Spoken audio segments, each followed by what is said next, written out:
What's up, guys? Welcome back. Amazing RC. It's your boy Brian, and well, sorry I've been gone for so long. 28 days is, well, it's way too long to stay away from my YouTube family. Trust me, I miss you guys. Now, I had to get back on here real quick because it had been so long, and I didn't want anybody to think I had been wasted away to some crazy virus, because I know it's affecting quite a lot of you guys out there. It's affecting us too. I've still been able to go to work every day. I'm in a small town that hasn't attacked quite as badly as it has attacked everywhere else. So we're doing okay here.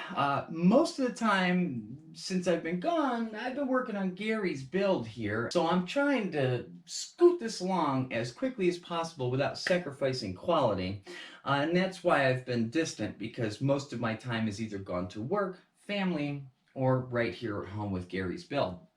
With that said, I have still been using my RadioLink transmitter, and along the way I have found the best upgrade possible. I've been using this probably, I'd say, 3 months now, and I absolutely love this transmitter. I'm going to do a full review on this very soon, because I don't love everything about it. I mean, if I sat here and told you I loved everything about it, that would just be a lie. So look out for my full review on the RadioLink RC6GS. That'll be coming very soon. But for now, I've always been wanting to do this to my transmitters ever since I knew that it could be done. I was, to be honest with you, just kind of scared to do it. I always wanted to throw a LiPo battery in my transmitter. I'm sure you could do a nickel metal hydride, but I think a lot of people are just going to LiPo when they do this upgrade. This particular RadioLink comes with 6 AA battery tray, and it'll get you like 10 or 11 volts, somewhere in there, to 10 and change if they're fully charged. But what I noticed with putting 6 AA batteries in this transmitter is that when you turn this transmitter on, one of the really cool things it does is in the upper right hand corner, it'll tell you how much battery it's got left, what your voltage is.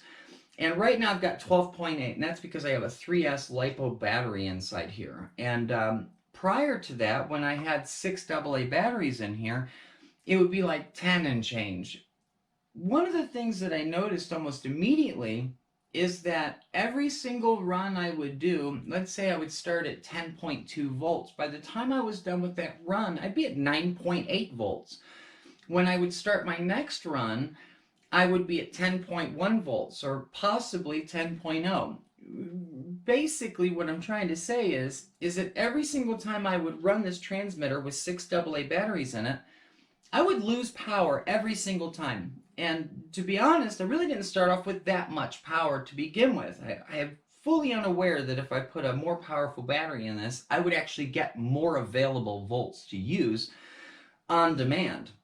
Like I said, 3S battery, 12.8 volts. So when I noticed that I was losing a considerable amount of power every single run, it really started to make me think, am I losing range with all of this power?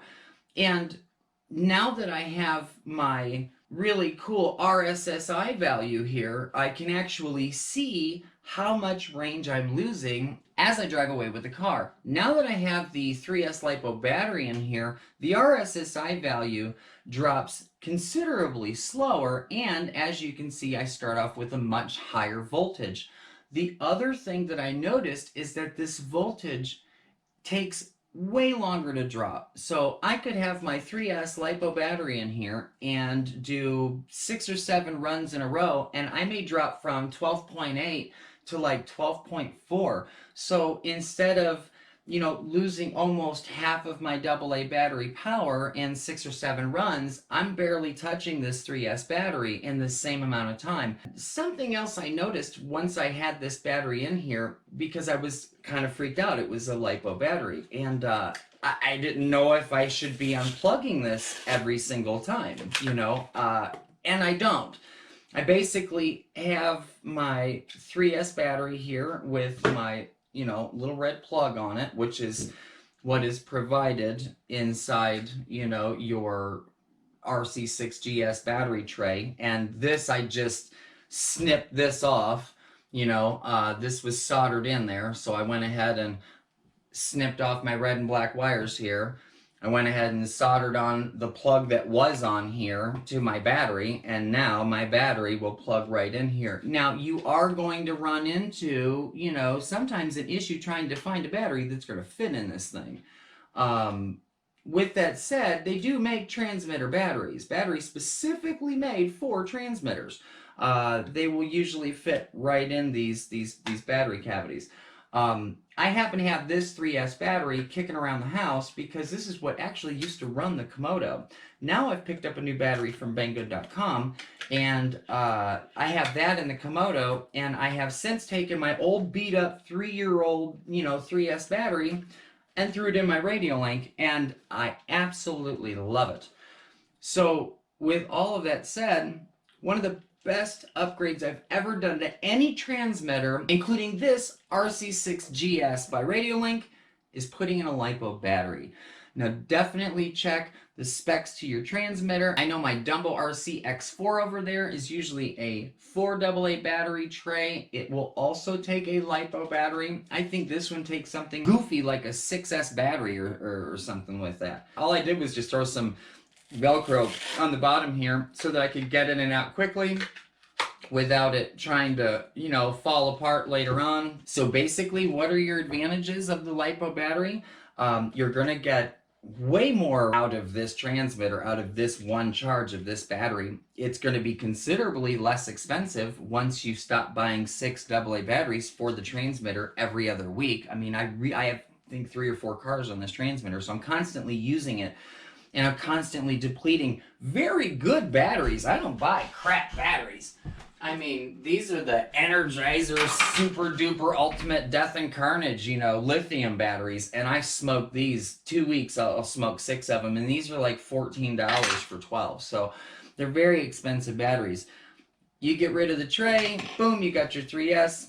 You're good to go. Guys, I've got a ton of content coming. I've got a ton of stuff from Banggood that I gotta show you guys. We're rebuilding the C24 here. I've got a new ESC for that. I've also got 12mm hex adapters I gotta show you guys here real soon. I've got so much going on, but like I said, Gary's build. That's it. That's all I know right now is Gary's build.